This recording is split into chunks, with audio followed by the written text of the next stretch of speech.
Good morning विद्यार्थी मित्रांनो, माझे नाव प्रियंका गणेश थोरात आणि मी आज तुमची भूगोलाची तासिका घेणार आहे। तर विद्यार्थी मित्रांनो, मागील तासिकेमध्ये आपण सूर्य, चंद्र व पृथ्वी हा पाठ अभ्यासला। यामध्ये खूप बेसिक गोष्टी अभ्यासल्या। तर आपण आता याचा स्वाध्याय बघूया। बघा, पृष्ठ क्रमांक 3 वर काय दिलेलं आहे आपण आधी पाहूया। आकृती 2.2 मध्ये बघा, ही आकृती 2.2 आहे। यामधील चंद्राची अवकाशातील स्थिती व पृथ्वीवरून दिसणारी स्थिती तुम्ही कशी ओळखाल? तर बघा, चंद्राची अवकाशातील स्थिती, पृथ्वीवरून दिसणारी स्थिती ओळखण्यासाठी महिन्यातून एकदा आकाश निरीक्षण करावे लागेल किंवा करू। पृथ्वीवरून चंद्राची केवळ एकच बाजू दिसते। पृथ्वीवरून चंद्राची केवळ एकच बाजू दिसते। अमावस्येच्या दिवशी चंद्राच्या अर्ध्या भागावर सूर्यप्रकाश पडतो व अर्ध्या भागावर सूर्यप्रकाश पडत नाही। परंतु ज्या अर्ध्या भागावर सूर्यप्रकाश पडत नाही ती बाजू अमावस्येला पृथ्वीवरून दिसत असल्याने पृथ्वीवरून चंद्र पूर्णपणे दिसत नाही। बघा, एका बाजूला अंधार आहे, एका बाजूला प्रकाश आहे आणि पृथ्वीवरून पाहिला तर ते पूर्ण अंधार दिसतो। समोर पौर्णिमेच्या दिवशी, बरोबर पौर्णिमेच्या दिवशी बरोबर उलट स्थिती असते हे समजून घेऊ व त्या आधारे चंद्राच्या इतर दिवशी असणाऱ्या अवकाशाची स्थिती व पृथ्वीवरून दिसणारी स्थिती आपण ओळखू। बघा, आता आपल्याला पृष्ठ क्रमांक 4 बघायचा आहे। चंद्र, पृथ्वी व सूर्य यांची कृष्ण व शुक्ल पक्षातील अष्टमी तसेच अमावस्येच्या दिवशी सापेक्ष स्थिती लक्षात घ्या। चंद्र, पृथ्वी, सूर्य यातील कोन किती अंशाचा असेल? प्रत्येक महिन्यात असा कोन किती वेळा असेल? तर बघा, चंद्र, पृथ्वी, सूर्य यांच्यातील कोन कृष्ण व शुक्ल पक्षातील अष्टमीच्या दिवशी तसेच अमावस्येच्या दिवशी पुढील प्रमाणे असतील। बघा, कृष्ण पक्षातील अष्टमी चंद्र, पृथ्वी, सूर्य यांच्यातील कोन 90। बघा, कृष्ण पक्षातील अष्टमी, कृष्ण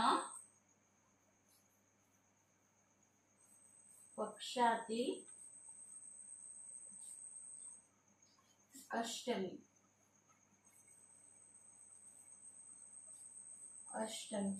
बघा, कृष्ण पक्षातील अष्टमी कसं असेल? चंद्र, पृथ्वी, सूर्य यांच्यातील कोण? बघा, चंद्र, सूर्य, चंद्र, पृथ्वी व सूर्य, चंद्र, पृथ्वी व सूर्य कितीचा असेल कोण? 90 अंश सेल्सिअसचा। पुढे बघा, शुक्ल पक्षातील अष्टमी चंद्र, पृथ्वी, सूर्य यांच्यातील कोण? 90 अंशाचा आणि अमावस्या चंद्र, पृथ्वी, सूर्य यांच्यातील कोण? 0 अंशाचा। म्हणजे बघा, शुक्ल पक्षातील पण तेवढंच। शुक्ल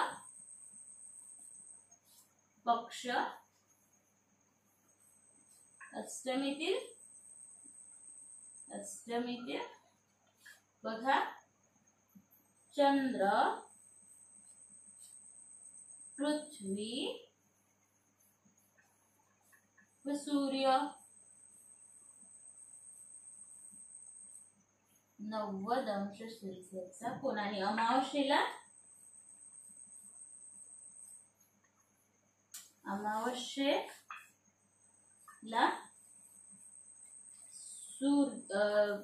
चंद्र, बघा दिसते, चंद्र, पृथ्वी व सूर्य 0 अंश सेल्सिअसचा कोन। कसं? कृष्ण पक्षातील अष्टमी चंद्र, पृथ्वी, सूर्य यांच्यातील कोण 90 अंश सेल्सिअस असेल।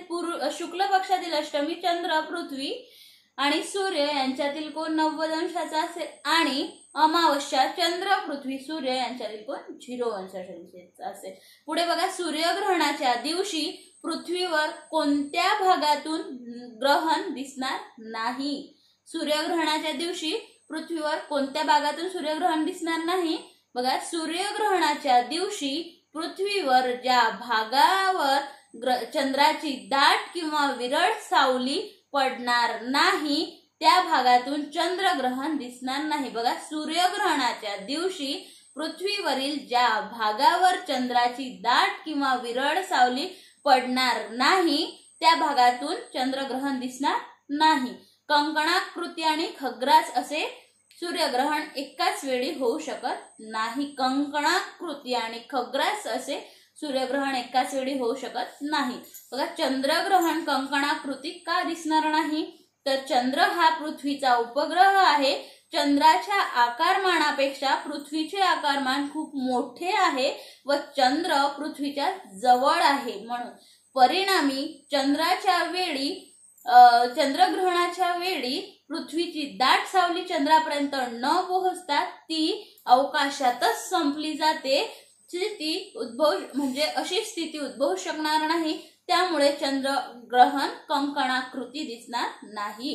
चंद्रावर गेल्यावर तुम्हाला कोणकोणती ग्रहणे दिसू शकतील, तर चंद्रावर गेल्यावर तेथून खग्रास व खंडग्रास असे ग्रहणे दिसू शकतील. पुढे बघा, इतर ग्रहामुळे होणारी सूर्यग्रहणे आपण का पाहू शकत नाही, तर बघा, चंद्र या उपग्रहाच्या तुलनेत इतर ग्रह पृथ्वीपासून दूर अंतरावर आहे. चंद्र या उपग्रहाच्या तुलनेत इतर ग्रह पृथ्वीच्या दूर अंतरावर आहे. इतर ग्रहाच्या दाट किंवा विरळ छाया पृथ्वीवर पडत नाही. त्यामुळे इतर ग्रहामुळे होणारी सूर्यग्रहणे आपण पाहू शकणार नाही. आलं लक्षात? बघा, आता स्वाध्याय बघूया आपण. प्रश्न पहिला, चुकीचे विधाने दुरुस्त करून लिहा. चुकीचे विधान काय आहे? चंद्र सूर्याभोवती प्रदक्षिणा घालतो. चंद्र हा सूर्याभोवती प्रदक्षिणा घालतो का? नाही. तर मग चंद्र कुणाभोवती प्रदक्षिणा घालतो? तर चंद्र पृथ्वीभोवती प्रदक्षिणा घालतो. कुणाभोवती प्रदक्षिणा घालतो? चंद्र हा पृथ्वीभोवती प्रदक्षिणा घालतो. दुसरा आहे, पौर्णिमेस चंद्र सूर्य व पृथ्वी असा क्रम असतो.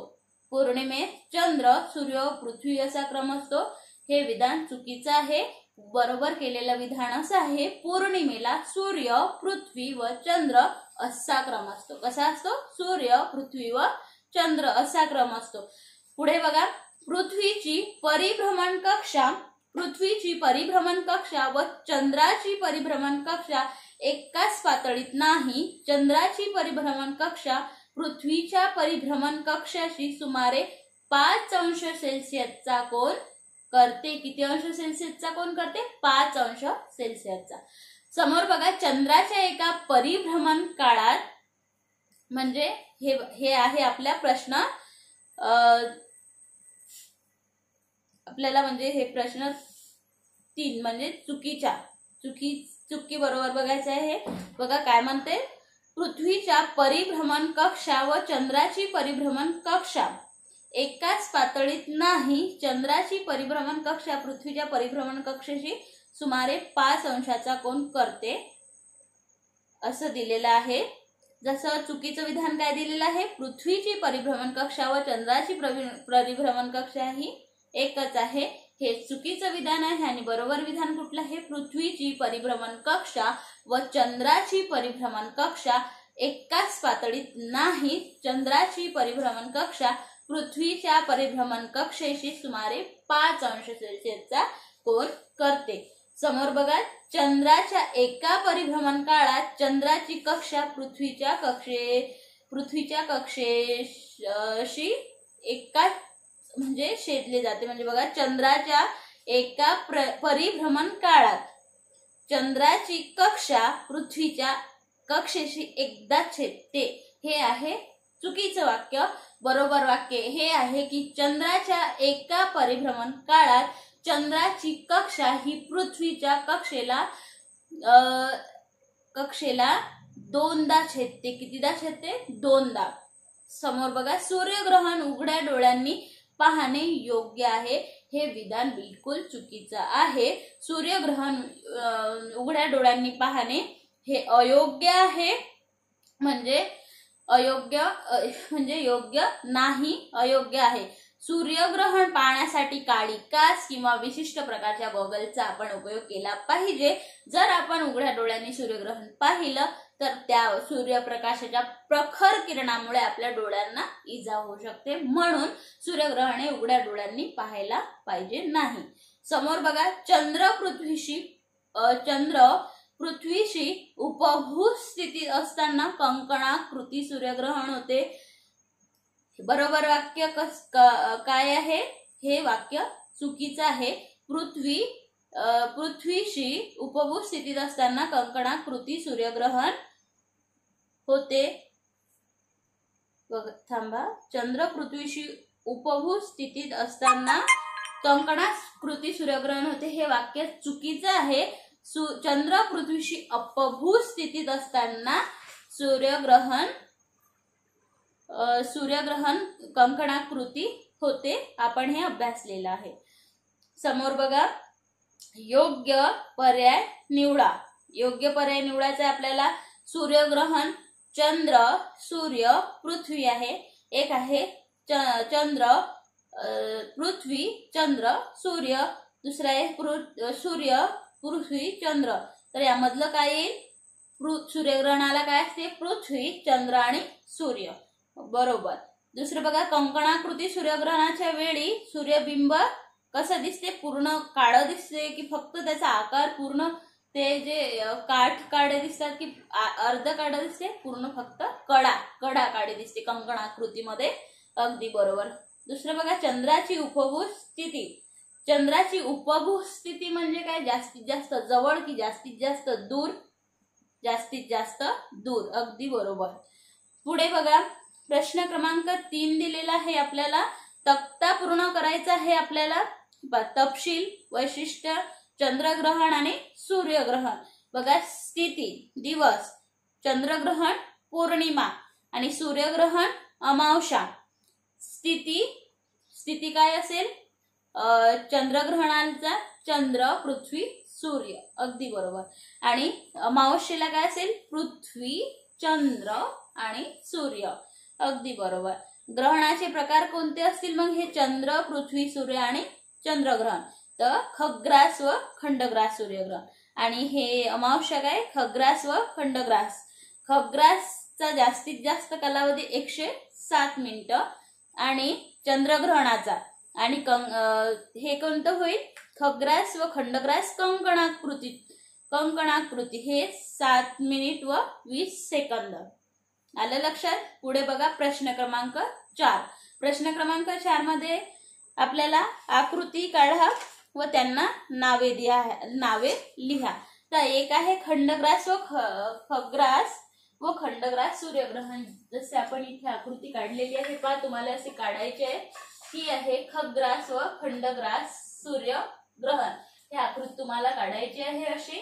आणि हे आहे दुसऱ्या आकृतीचं नाव आहे आपलं खग्रास व खंडग्रास चंद्रग्रहण. तर हे आहे खग्रास व खंडग्रास चंद्रग्रहण. अशी पण आपल्याला आकृती काढायची आहे. पुढे बघा, उत्तरे लिहा. दर अमावस्या व पौर्णिमेस चंद्र, पृथ्वी, सूर्य एका सरळ रेषेत येतात का? म्हणजे रेषेत येत नाहीत. का येत नाहीत? दर अमावस्या व पौर्णिमेत चंद्र, पृथ्वी, सूर्य एका सरळ रेषेत का येत नाहीत? तर बघा, पृथ्वीच्या सूर्याभोवती परिभ्रमण कक्षा व चंद्राची पृथ्वीभोवतीची परिभ्रमण कक्षा एकाच पातळीत नाही.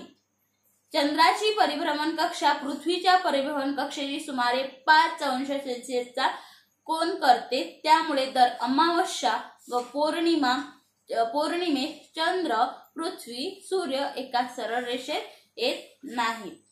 आलं लक्षात? दुसरं बघा, खग्रास सूर्यग्रहण होत असताना पृथ्वीवर खंडग्रास सूर्यग्रहणही का अनुभवता येत नाही तर अमावस्येच्या दिवशी सूर्य, चंद्र व पृथ्वी हे 3 खगोल अनुक्रमे एका सरळ रेषेत आले तर चंद्राची सावली पृथ्वीवर पडते.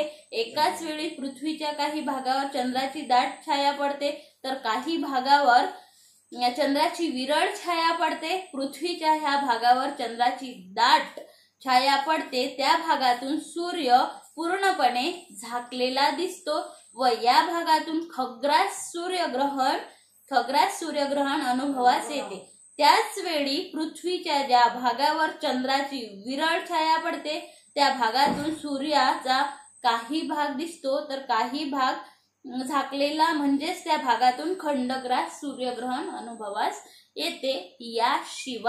याशिवाय पृथ्वीवरील काही भाग प्रथम चंद्राच्या विरळ छायेत आला असता व त्यानंतर चंद्राच्या दाट छायेत आला असता त्या भागातून प्रथम खंडग्रास सूर्यग्रहण व त्यानंतर खग्रास सूर्यग्रहण अनुभवास येते. अशा प्रकारे खग्रास सूर्यग्रहण होत असताना पृथ्वीवर खंडग्रास सूर्यग्रहणही अनुभवास येते. पुढे बघा प्रश्न क्रमांक 3, ग्रहणाविषयी गैरसमज करण्यासाठीचे उपाय. गैरसमज दूर करण्यासाठीचे उपाय सांगा. ग्रहणाविषयी गैरसमज दूर करण्याचे उपाय आपल्याला पुढील प्रमाणे सांगता येतील की ग्रहणे ह्या केवळ खगोलीय स्थिती आहेत व ग्रहण शुभ अशुभ असे काहीही नाही. बघा ते पाठ्यपुस्तकातील विविध कृतीच्या व प्रात्यक्षिकांच्या आधारे समजून सांगणे गरजेचे असते. वृत्तपत्रे, संदर्भ पुस्तके, इंटरनेट इत्यादी साधनांच्या आधारे ग्रहणाची शास्त्रोक्त माहिती मिळवणे व मिळालेल्या माहितीचे भिंती, पत्रे, तक्ते, गटचर्चा, पथनाट्य यांच्याद्वारे प्रसार करणे, दूरदर्शन या विविध उपक्रम राबवणे आपल्याला गरजेचे असते. बघा सूर्यग्रहण, चंद्रग्रहण हे शुभ अशुभ काहीही नसते, ते खगोलीय एक घटना असतात. हे आपल्याला समजून घेणं फार महत्वाचं आहे. पुढे प्रश्न क्रमांक 4 बघा, सूर्यग्रहण पाहताना कोणती काळजी घ्याल. तर बघा सूर्याचा प्रखर प्रकाशामुळे डोळ्यांना इजा होऊ नये म्हणून विशिष्ट प्रकारचे गॉगल्स लावायचे किंवा उघड्या डोळ्यांनी पाहायचं नाही, विशिष्ट प्रकारचे गॉगल लावायचे. काळ्या चष्म्याचा वापर करायचा, म्हणजे उघड्या डोळ्याने पाहणे कटाक्षाने टाळायचे. आणि असं आपल्याला सूर्यग्रहण पाहताना काळी काच किंवा विशिष्ट गॉगलचा आपण उपयोग केला पाहिजे. आपल्या डोळ्याची निगा आपण राखली पाहिजे. पुढे प्रश्न क्रमांक 5, उपभूत स्थितीत कोणत्या प्रकारचे सूर्यग्रहण होईल. उपभूत स्थितीत खग्रास सूर्यग्रहण व खंडग्रास सूर्यग्रहण या प्रकारची सूर्यग्रहणे होतील. पुढे उपक्रम आहे, वर्तमानातून ग्रहणाची माहिती देणारी कागदपत्रे गोळा करून वही चिटकवा.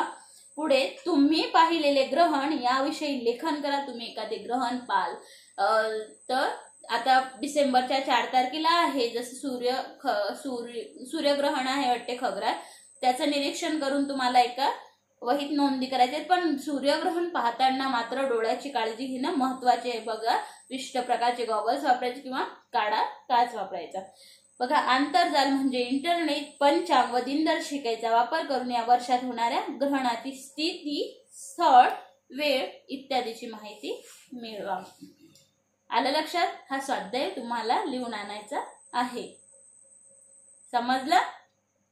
आज आपल्याला सूर्य आज आपला पाठ पूर्ण झाला. सूर्य, चंद्र व पृथ्वी आलं लक्षात. बघा चंद्र हे आपण यामधल्या स्थिती बघितल्या, आपण यामधल्या म्हणजे स्थितीत काय म्हणतात ते बघितलं, चंद्राची गती बघितली, सूर्यग्रहण बघितले आणि महत्वाचं म्हणजे सूर्यग्रहण हे अशुभ शुभ नसतात हे बघितलं. तर तुम्हाला हा स्वाध्याय लिहून आणायचा आहे. पाठ आणखी एकदा वाचून घ्यायचा, स्वाध्याय लिहून आणायचा. ओके, धन्यवाद.